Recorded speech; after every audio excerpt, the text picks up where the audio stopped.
Schatz joins us this morning. Good morning to you. Good morning. Nice to see you. Nice to see you.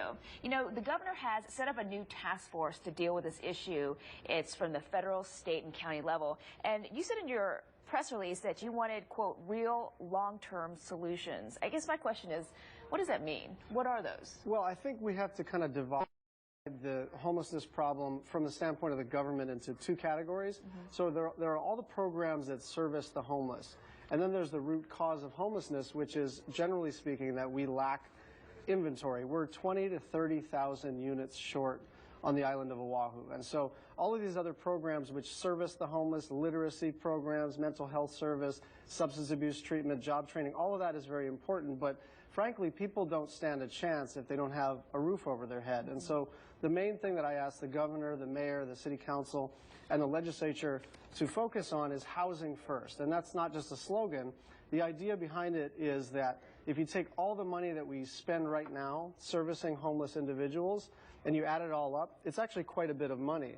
And we need to refocus all of those dollars on getting people with a roof over their head rather than servicing the problems that inevitably occur once people are homeless. So how do you solve that? Because my understanding, too, is that when you have a Housing First initiative like you do on the federal level, sometimes you actually miss out on some money because you have to get them into the houses, which we don't have, right?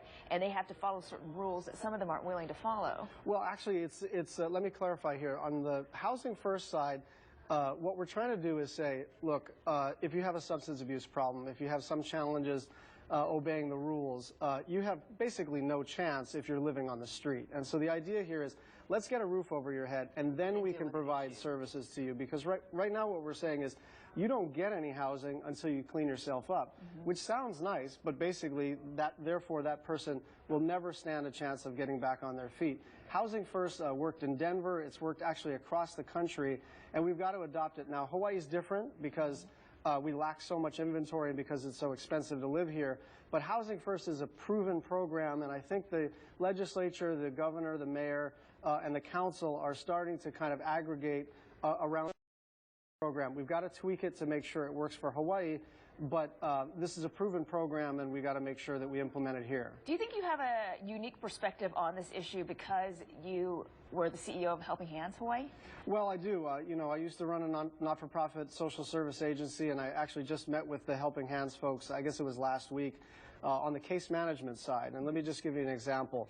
Our case managers across the state of Hawaii who are servicing individuals who are homeless are in the same housing market as people as their clients. So they're looking for $1,200 a month or so studios, and so are their clients. And so what that tells all of us is that all these programs are very important. We have to continue to fund them. But at the end of the day, people don't have enough money to afford housing. And if you have case managers making $50,000, $60,000 a year competing with their clients who are bringing in, $550 a month, that shows us that our basic problem is a lack of housing available. That's pretty unbelievable.